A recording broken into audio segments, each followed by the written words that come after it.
te deve Gauravani pracharane Nirvishesha shunyavadi Pashyatya deshatarane Om apavitra pavitro va Sarva avasthang gato piva Yat smaret pundarik aksham Sabhaya abhyantara shuchi Sri Vishnu, Sri Vishnu, Sri Vishnu Om Jnana Timrandasya Jnana Anjana Shalakaya Chakshur Unmilitam Yena Tasmai Sri Gurave Namaha Mukam Karoti Vachalam Panggung Langhayate Girim Yat Kripatamahang Vande Sri Gurum Dinataranam Yat Kripatamahang Vande Parama Ananda Madhavam Trinadapi Sunichena Tarar Iva Sahishnuna Amanina Manadena Kirtaniya Sadahari Hare Nama Hare Nama Hare Nama Iva Kevalam Kalo Nastyeva Nastyeva Nastyeva Gatir Anyata Om Namo Bhagavate Vasudevaya Om Namo Bhagavate Vasudevaya Om Namo Bhagavate Vasudevaya. Are we still good? Everything sound good? We're good to go? Okay. Just before I start, just to make sure, I want to give my blessings to all of those who have started from the beginning. You are the advanced class because you start when I start. Therefore, I give you all special blessings. May Krishna, may Lord Damodar bless you, protect you, maintain you, and may all your good desires be fulfilled. Now I will begin my Damodar Katha.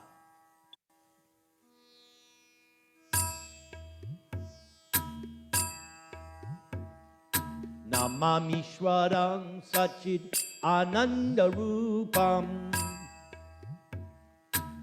Lasat Kundalam Gokule Brajamanam Yashoda Biolukaladhavamanam Paramrishtam Atyantato Drutya Gopya.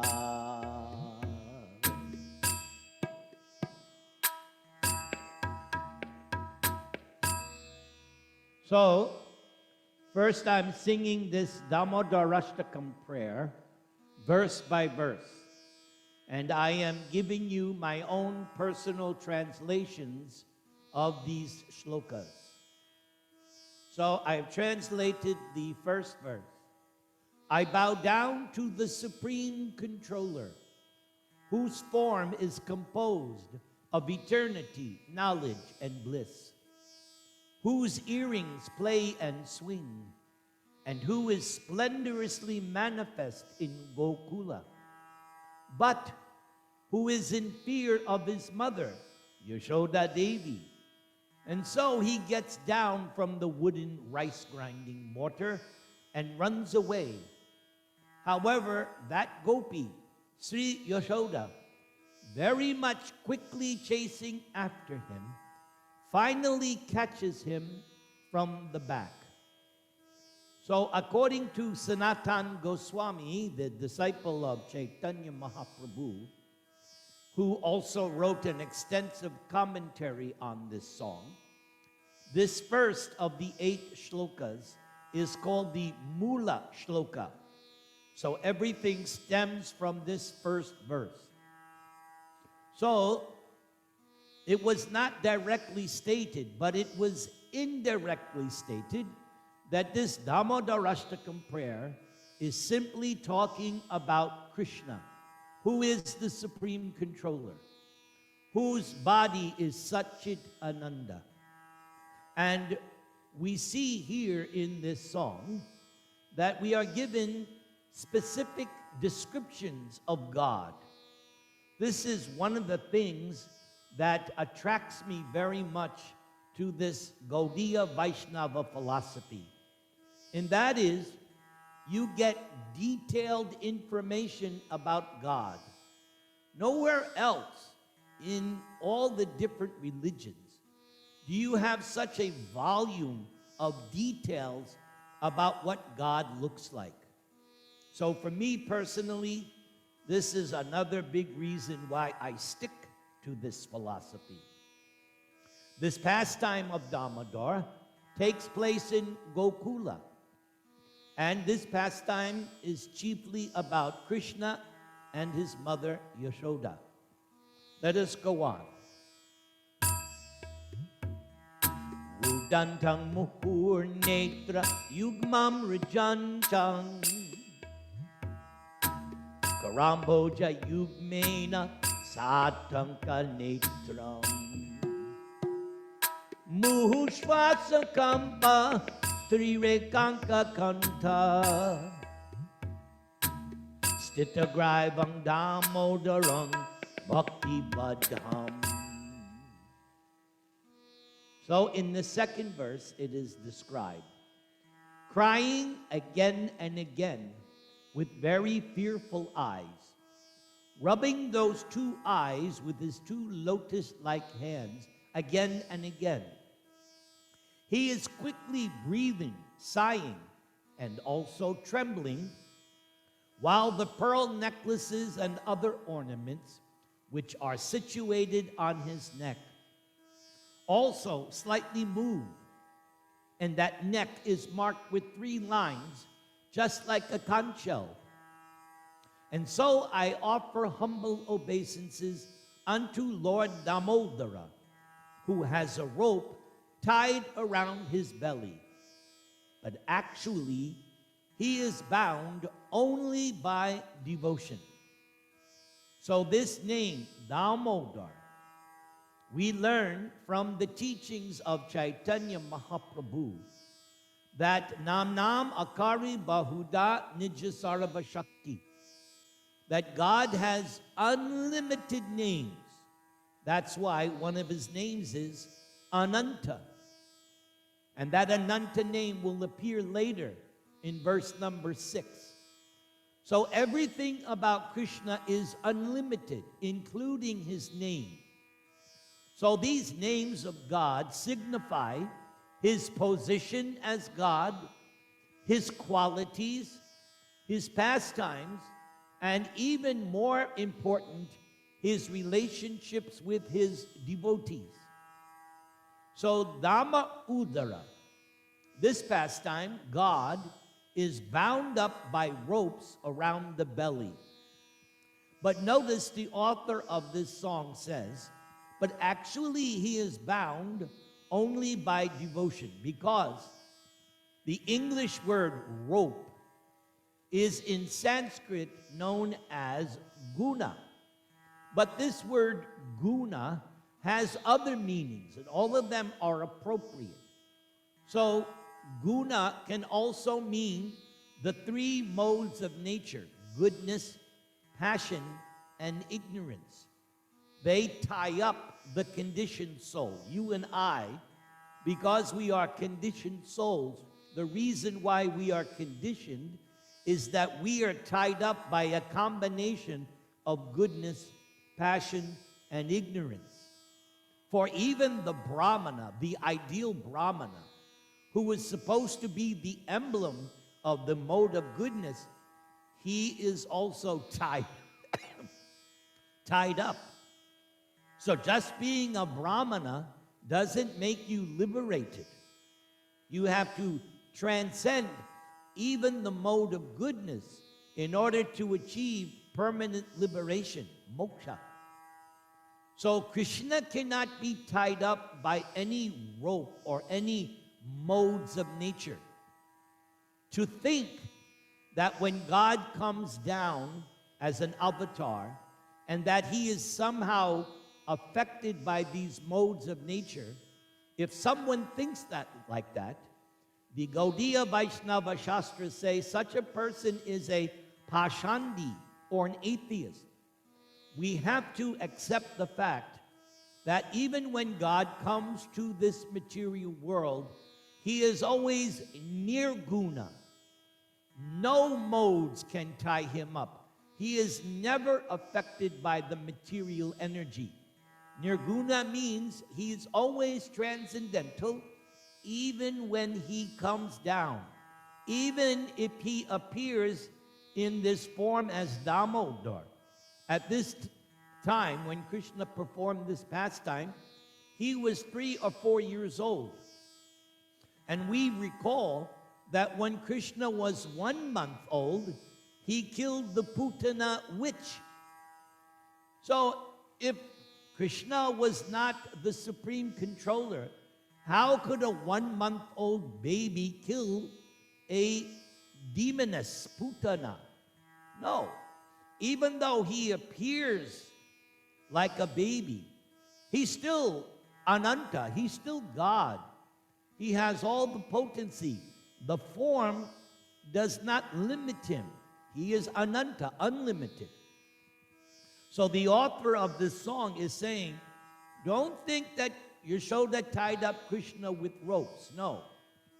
Because the pastime is described in the 10th canto of Bhagavatam, that Yashoda tried so many times to tie him up with the household rope, but it was always 2 fingers too short. And she got all the rope in the house, and it was still 2 fingers too short. So Krishna was showing her, the residents of Gokula, and everyone, that no rope can tie me. You can get all the ropes in the universe. Unless I agree, you cannot tie me up. So according to the way the pastime is described by Shukadeva Goswami, Krishna, when he saw his mother become totally flustered, totally flabbergasted, that no matter how many times she tried to tie him up, it was still 2 fingers too short. When she practically gave up, then Krishna smiled and allowed himself to be tied up. But what's he being tied up? Pure loving devotion. So Mother Yashoda, she has that prema bhakti, ecstatic love of Krishna. Yashoda does not think of her son as God. For Yashoda, God is Om Namo Bhagavate Narayanaya. For Yashoda and the residents of Vrindavan, God is Lord Narayan. Krishna is just either their family member or village. But what makes Vrindavan so special is that regardless, everyone simply loves Krishna. That is Vrindavan. Vrindavan is that place where everyone and everything simply loves Krishna, not caring whether he's God or not. No. They have that spontaneous love for God. So, the only thing that can attract Krishna, because the name Krishna means all attractive. He already has everything. He has all the opulences unlimitedly. He is the Godhead. So what's the only thing that could possibly interest God or Krishna? It's my loving devotion. Iti Dritswalila Bhir Ananda Kunde Swagoshang Imajjantam Akyapayantam Tadi Eshita Geshu Bhaktairjitatvam Punak Prematastam Shatavriti Bande. Displaying his childhood pastimes, such as this Damodara Leela, and others. In this way, immersing his own family and all the other residents of Gokula in a pool of bliss by such pastimes, and to those desirous of knowing his majesty, Damodar makes it known his quality of being conquered only by his loving devotees who are devoid of such Aishvarya Jnana. And so again, with love and devotion, hundreds and hundreds of times, I praise that Lord Damodar. So this is the continuation of what I was speaking about in verse number 2. So, Krishna has so many childhood pastimes, and a glimpse of these pastimes are described in the Srimad Bhagavatam 10th canto by Shukadeva Goswami. We just recently celebrated Govardhan Leela. Krishna performed that pastime when he was 7 years old, lifting the Govardhan hill with one hand, holding it up with his little pinky. And there were so many other pastimes. Indeed, I already mentioned that at the age of 1 month, the Putana witch came to kill Krishna. So right from the very beginning, Krishna was killing demons. And he was also sporting with his cowherder boyfriends and doing so many nice things for his parents. So this Damodar Leela is special, but there are so many others, as it says here, immersing his own family and all the residents of Gokula in a pool of bliss. Sometimes on a hot summer day, we go to the beach, or if we're wealthy, we have a backyard pool, and we dive into the pool and we feel refreshed because it's so hot. So the residents of Vrindavan are also in a pool, but their pool is bliss. Now, this picks up from what I said in the previous verse, that Krishna himself, the original Krishna, you cannot conquer him if you simply understand him as the Almighty God. As it says here, Aishvarya Gyan, knowledge of God's position, simply knowledge of God's opulences. No, you have to come to the stage of spontaneous love. Spontaneous love means nobody has to instruct you, nobody has to push you. You naturally want to love and serve Krishna. Just like when a young boy and a young girl become attracted to each other, nobody has to tell them. The attraction is there. Or those of you who know me personally, you know how much I love certain items of prasad. So nobody has to tell me. If I smell a samosa, then nobody has to tell me. No. As soon as I smell or see, immediately I'm attracted. So the same way, when you come to this spontaneous platform, you don't need anyone to guide you, or you are automatically, spontaneously attracted and in love with Krishna.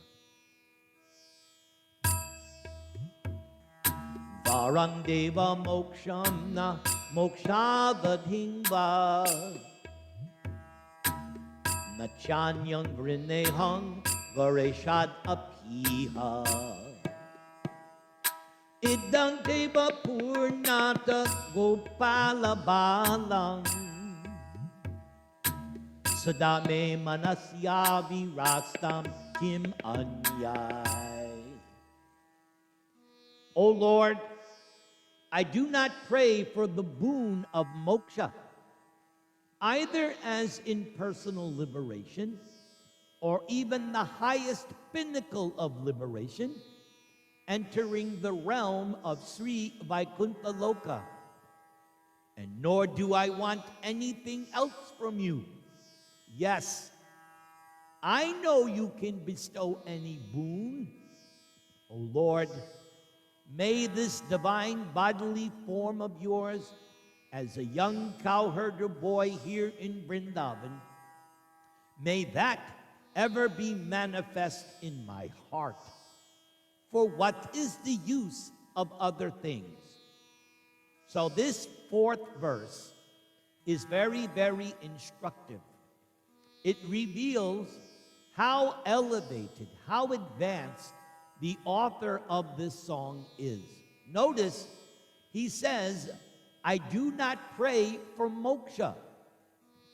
Now, in all the religions of the world, including Hinduism, moksha is considered the ultimate goal. Regardless of the religion, whether it be Christian, Muslim, Jew, Buddhist, all religions have moksha or liberation as the highest goal. But look, the author of this song is saying, I don't want moksha. Now he points out there are two kinds of moksha. Impersonal liberation means you give up your individuality and you become one with God. Or then he says the highest pinnacle of liberation, entering Vaikuntha, the spiritual sky, where there is Vaikuntha, no anxiety. Where we live, America, is full of anxiety. I'm sure there in India, or if you're in Santiago, you understand every day you're anxious, because that's the nature of the material world. Kunta, the material realm is known as Kunta Loka. You can go to the topmost planet in the material world, down to the lowest. They all have various degrees of anxiety. But the spiritual sky, or the spiritual world, is Vaikuntha, no anxiety. But he doesn't even want that. And then he says, I don't want anything from you. And the author of this song says, I know, Krishna, you can give any boon. I don't want it. What does he want? He just wants this form of Bala Gopal, childhood Krishna, Bala Gopal, the cowherder boy in Vrindavan. He wants this form of Damodar to ever be manifest in his heart. This is what he wants. This is called pure desire. He just wants that I always have this vision of you as Damodar, as a little cowherder boy. He says, anything else, it has no use to me. So this author of this song is highly elevated in love of God. Idang te mukam bojam atyanta nilayar Vritang kuntalai snigda raktaishja gopya Muhushchumbitam bimba raktadarang me Manasya virastam alam laksha labhai.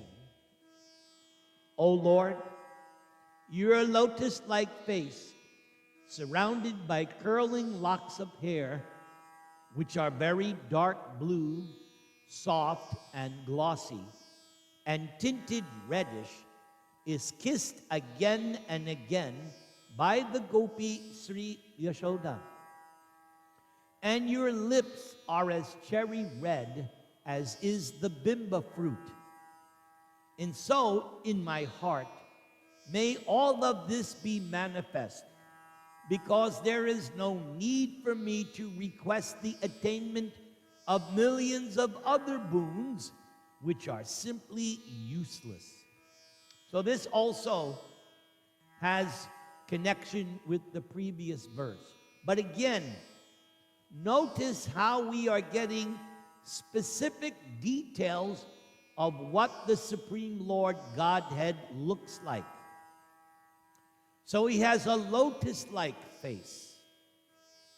In some religions, especially the religion where I grew up in, God is pictured as an old man with a beard. And I never found that to be attractive. But when I was introduced to Krishna consciousness, then I understood, no, God is Navayovanam, eternally youthful. He never looks older than 16 years old.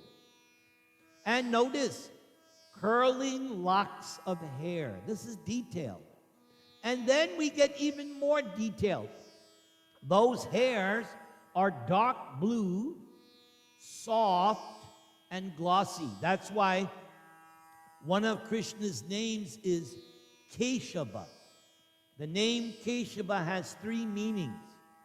So one of those means that Krishna has very, very soft, fine hair. Then, at the same time, there is a reddish tint. So our God, our Krishna, He's special.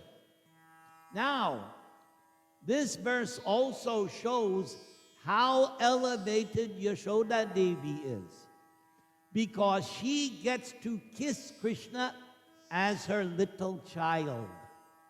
That is described in 10th canto by Shukadeva Goswami. He points out that the position of Yashoda, as exemplified here, she gets to kiss her little child. All mothers kiss their child. That's natural. So Mother Yashoda is relating to Krishna like he's a human child. So naturally, she's going to kiss her child. That's natural. But Shukadeva Goswami points out that Yashoda's position, as in this case, kissing or breastfeeding or chastising, this means that Yashoda has vimukti. Yes, she has a mukti. She has a liberation, but it's vimukti. And Shukadeva makes the very amazing statement in the 10th canto that Yashoda's mukti is greater than Lord Shiva's, greater than the goddess of fortune, greater than anyone. She has that vimukti, special, that she gets to relate to Krishna as her own child. Now we learn from the teachings of Prabhupada and Lord Chaitanya that nobody can replace Yashoda. No applications are being accepted.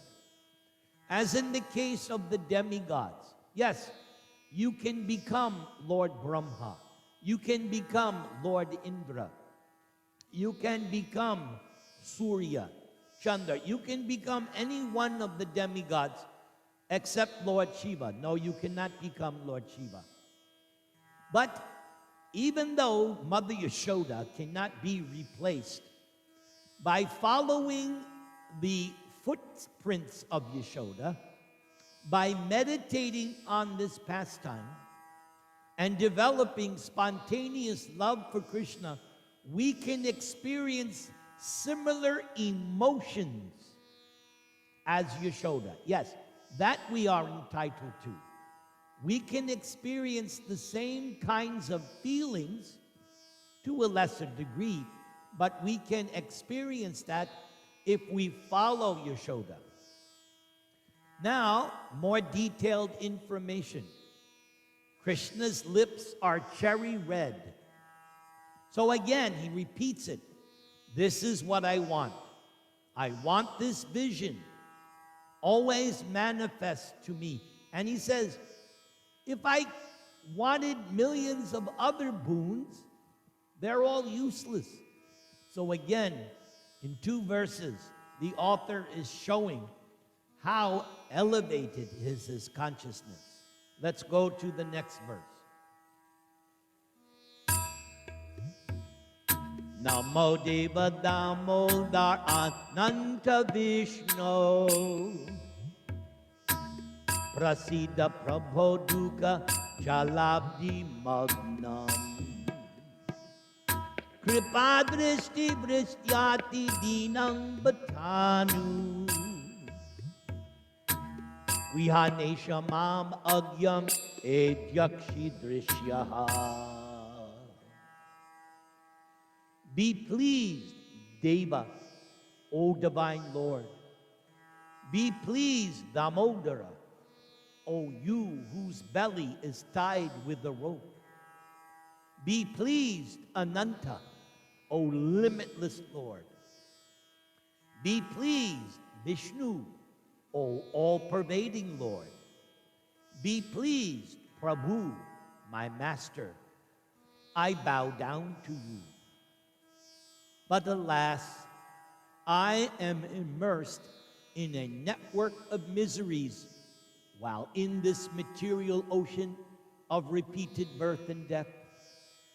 So please accept me and rain down your merciful glance upon this very fallen and ignorant fool.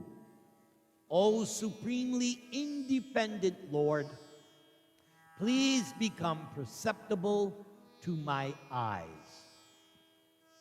So this 6th verse demonstrates Sankirtan, or glorification of some of the names of Krishna. So he says Deva, Divine Lord. Damodar, again, tied around the belly with a rope. Ananta, limitless Lord. Vishnu, all-pervading. Yes, there are 2 names of Krishna, which means he's all-pervading. So Vishnu is one, and the other is Vasudeva. And there might be others, but those 2 I know. And then Prabhu, my master. So notice what he does. He bows down. This is exactly what Krishna instructs twice in Bhagavad Gita, in chapter 18 and in chapter 9, towards the end of 18 and the very last verse of chapter 9 of Gita, Krishna says, Namaskuru. So some people say, oh, that means you just bow your head or you just offer prayers. But the real meaning of Namaskuru, bow down, go on the ground, prostrate yourself. That means full surrender. Yes, my Lord, you are my master, and I am your servant. Now, the next part of this verse shows how the author of this song is a bona fide devotee. Lord Chaitanya Mahaprabhu, in his 3rd Shikshastaka verse, points out what is the constant mentality of a devotee.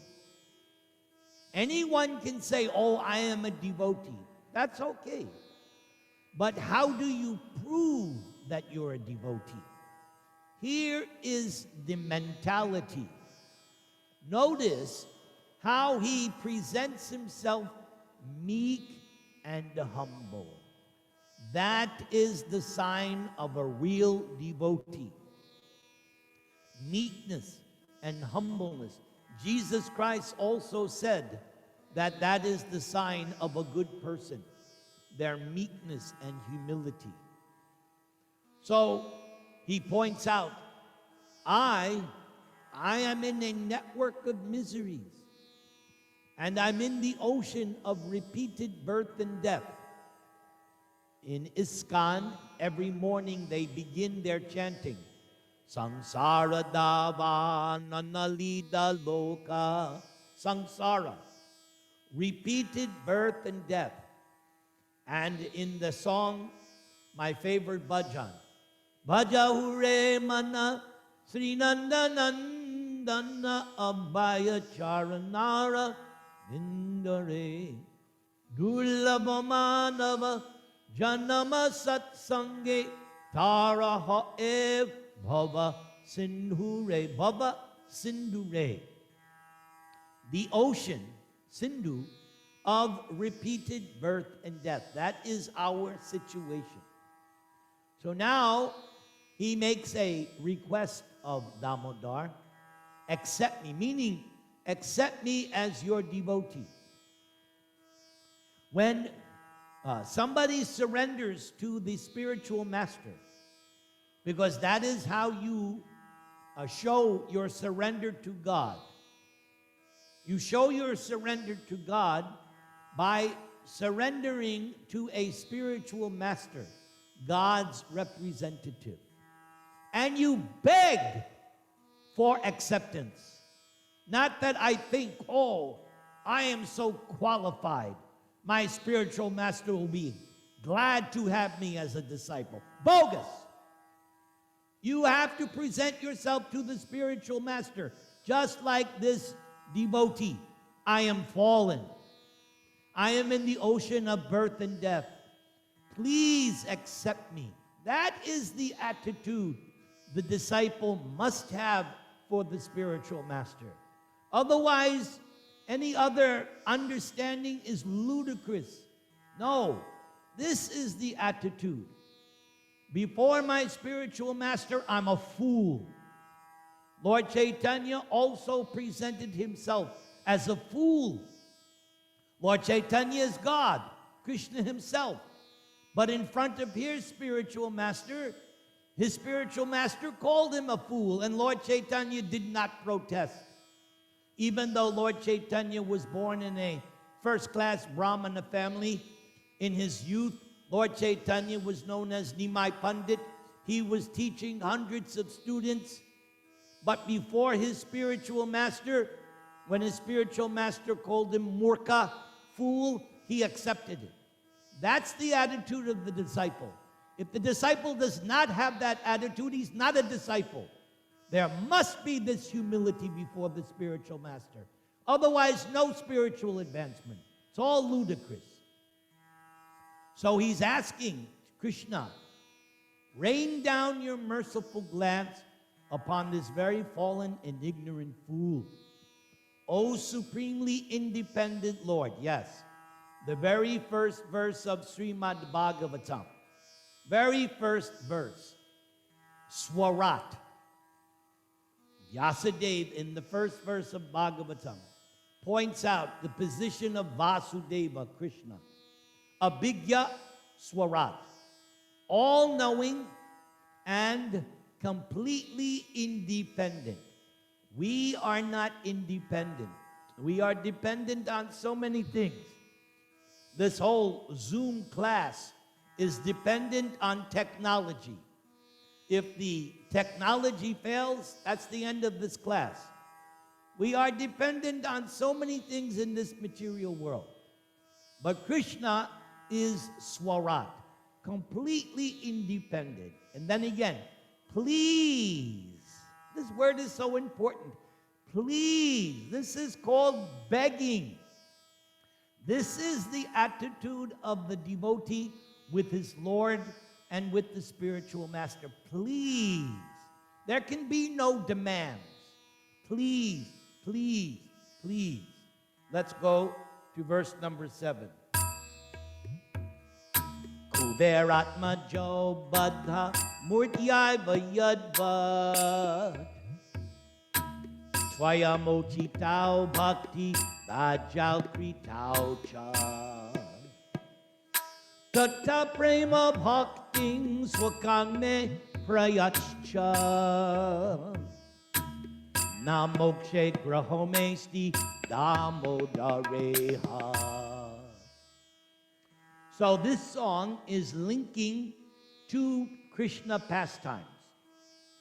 So when Krishna agreed to be bound up, Mother Yashoda at first wanted to use a stick, but then she threw the stick away, thinking that that was too much punishment. So instead, Yashoda said, this child is so restless that I cannot get any housework done. Just see, even the mother of God has to do housework. So none of us should complain, oh, I have to do this, I have to. No. Even the mother of God has to work. So that's one point. So she said, this child is so restless. Let me, for the time being, tie him up. Because he's so restless, I don't know, he may leave, he may do so many other things. And I have work to do. So after Krishna was tied up to the ulukala, the wooden rice grinding mortar, Krishna looked out into the courtyard and saw two tall Arjuna trees. And of course, as I mentioned in the beginning, even though Krishna is only 3 or 4 years old, he's still God. He's still Abhigya, or all-knowing. He's still Swarat, independent. So Krishna says, oh yes, I know about these two trees. These two trees are actually the sons of my servant Kubera, the treasurer of the demigods. And the two sons of Kubera, Nalakubra and Manigriva, were cursed by my great devotee Narada Muni. Nalakubra and Manigriva had become offensive in the Nandanakanana gardens in the heavenly planets. They committed the sin of intoxication and indecency. So Narada wanted to rectify them. So Narada, when he saw them in this degraded condition, Narada cursed them. Oh, you want to be naked? Then you should become trees and be naked for hundreds of years. But Narada's curse was also a blessing. For Narada wanted these two to be delivered by Krishna. So Narada cursed them to become these two trees. But where? In the courtyard of Nanda Maharaj and Yashoda's house. And Narada's intention was that Krishna himself would deliver. So Krishna, being Abhigya, all-knowing, Krishna decided to deliver them. So he's tied to the wooden grinding mortar, and so he starts to crawl, and the large wooden grinding mortar gets stuck in between the two trees, and effortlessly, as Krishna passes through the two trees, the trees come tumbling down, being struck by the grinding mortar.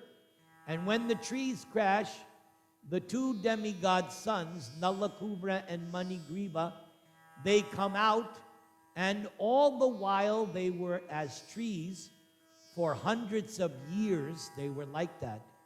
They were simply meditating on their sin and on Krishna. So by the time Krishna delivered them, they were in rectified consciousness, and they offered beautiful prayers. So the author of this song includes this pastime because it connects. While the two sons of Kubera, named Nalakubra and Manigriva, were delivered by you, whose divine form was bound with ropes to the grinding mortar, since they were cursed by Narada, your devotee, and they had to take birth as twin Arjuna trees, but they were liberated by you, and you also made them the recipients of devotional service. Remember, devotional service is the conclusion of Bhagavad Gita. If you have properly understood Bhagavad Gita, you cannot come away with any other proper conclusion other than bhakti, devotional service. 3 times in Gita, in chapter 8, at the end of chapter 11, and in chapter 18. 3 times, Krishna says, you want to actually see me? Bhakti. You want to actually know me as I am? Bhakti. You actually want to come back to me, back to Godhead? Bhakti, bhakti, bhakti. Not karma, not jnana, no other yoga other than bhakti. O Lord Damodara, please give unto me your own loving devotion, for I do not have any enthusiasm for liberation. Again, he's repeating this concept which was explained in verse numbers 3 and 4. He doesn't want salvation or liberation. He wants what? Loving devotion. He wants bhakti. Just as the 2 sons of Kubera were also granted, because that was their prayer. Nalakubra and Manigriva, when they actually saw Krishna, they also begged Krishna, please give us this spontaneous loving devotion. The author, in his humility, is also praying, my Lord, please give me your loving devotion. All right, final verse.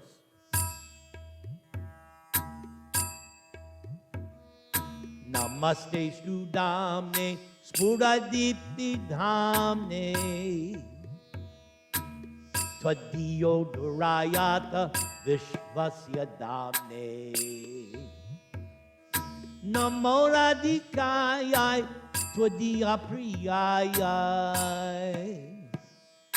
Namo Nantalilaya Devaya Tubhyam Jaya Radha Damodar Radha Damodar Radhe. So now the Ashtak finishes. Obeisances unto you, Damodar. Obeisances unto the rope around your waist. Obeisances unto your splendorously effulgent abode. Obeisances unto your splendorous belly, which is the shelter of the entire universe.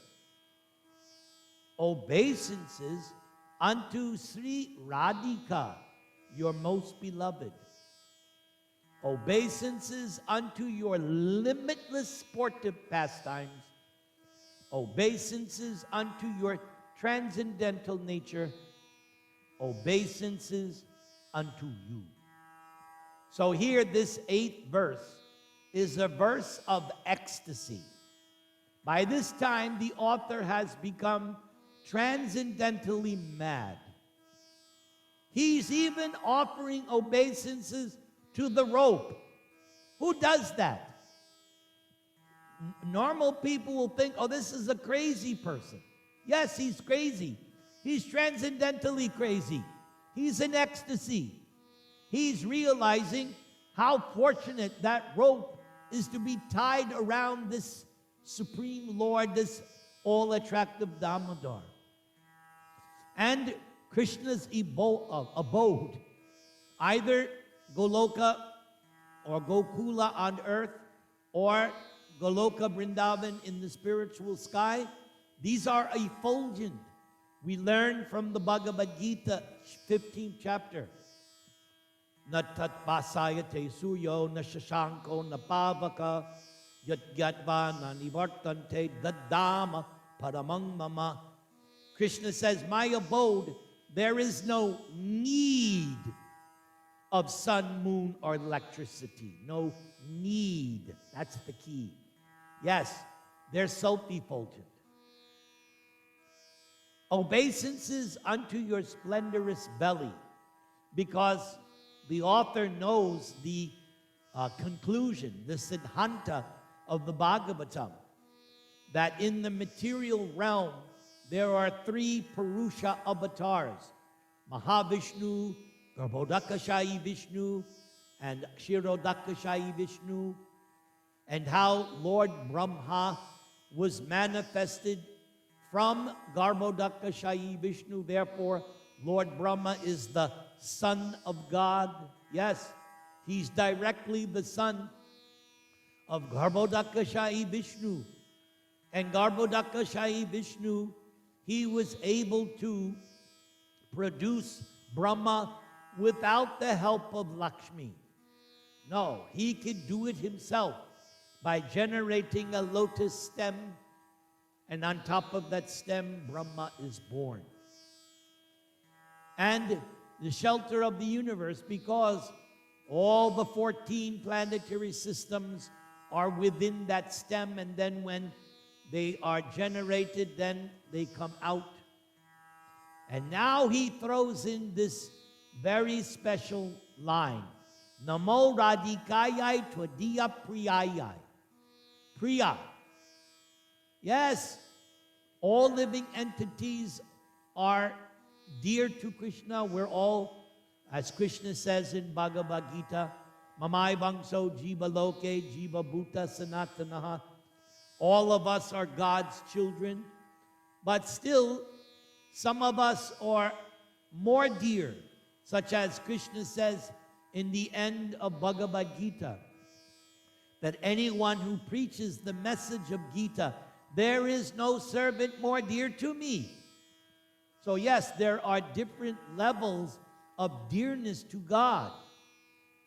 But here, your most beloved, yes, that is Radharani, the most beloved. And again, that position cannot be usurped. None of us, no one, will ever be able to replace Srimati Radhika. That very name, Radha, she gets that name. It is detected the night of the Rasa dance, when Krishna left all the gopis in the midst of the Rasa dance, because the gopis had become a little proud. Krishna went deep into the forest, being led by Radharani. She wanted special treatment. At that time, all the other gopis said, that gopi who Krishna left with must have worshipped Krishna better than us. Therefore, Radha. The meaning of Radha, the one who worships Krishna the best. So the author understands this high philosophical point, and he's bowing down. Just like in the Maha Mantra, Hare Krishna. First, we offer obeisances to Mother Hara, either as Radharani or Sita or Lakshmi, all the transcendental goddesses, the transcendental, Lakshmi, the gopis, the queens of Dwaraka, okay? They are Krishna's beloveds, but Radharani is topmost. And he's also offering obeisances to Krishna's limitless sportive pastimes. Yes, that is what is meant by Leela. This question is asked, what is Leela? Here it is, sportive pastimes.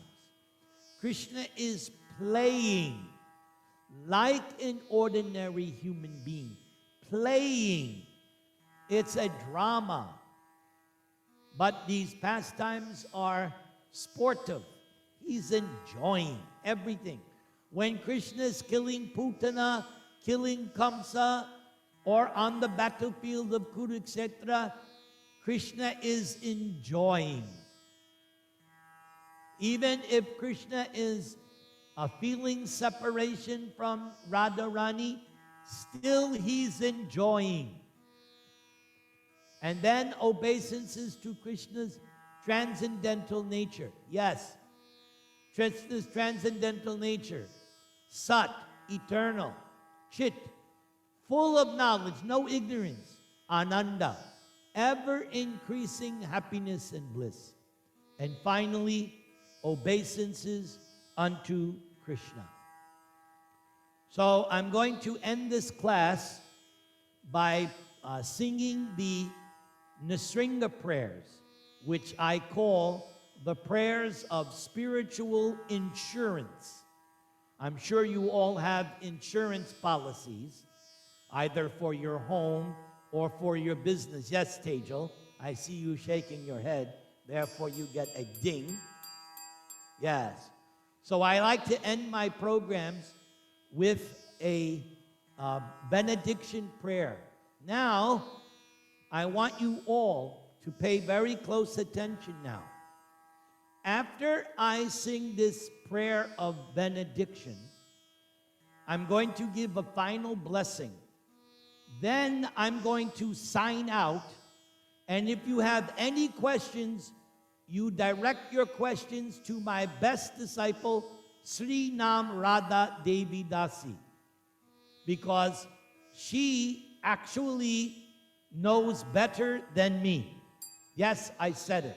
Yeah, she's shaking her head, but I know what I know. So any questions you have after I sign off, you please address them to her.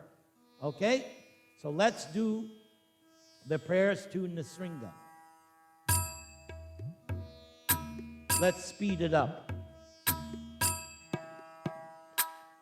Namaste Narasimhaya Prahlada Klada Dayane Hiranya Kashipur Vakshaha Shilatankana Kalaye Ito Nrsinga Parato Nrsingo Yato Yato Yamitato Nrsinga Bahir Nrsinga Ritaye Nrsingo Nrsingham Ading Sharanam Papadye Nrsingham Ading Sharanam Prapadye Nrsingham Ading Sharanam Prapadye Tavakara Kamala Vare Nakam Adbhuta Sringam Dalita Hiranya Kashipu Tanu Bringam Keshavadrita Narahadi Rupa Jaya Jagadisha Hare Jaya Jagadisha Hare Jaya Jagadisha Hare Keshavadrita Narahadi Rupa Jaya Jagadisha Hare Jaya Jagadisha Hare Jaya Jagadisha Hare Jaya Jagadish Jaya Jagadish Jaya Jagadisha Hare Hare Jaya Jagadisha Hare Om Tat Sat. Okay? So my blessing, those of you who know me, whenever I do a speaking engagement, I bless everyone. First of all, I want to thank you all for attending this class, tolerating my boisterous vituperation. I am proud, I am arrogant, I am a fool, I am a rascal, but you're all very merciful that you stayed. So thank you very much. And as we finish out this month of Damodar, may Lord Damodar bless you, protect you, maintain you, and may all your good desires be fulfilled. Hare Krishna, Krishna Krishna, Hare Hare, Hare Rama, Rama Rama, Hare Hare. One more thing. If I've committed any offense, if I have upset any of you, I beg forgiveness. And so I offer this prayer Vancha kalpatarubhyascha kripa sindubhya evacha patitanang pavanebhyo Vaishnavebhyo namo namaha. Adios. Hare Krishna. Jai Ho. Thank you, Guru.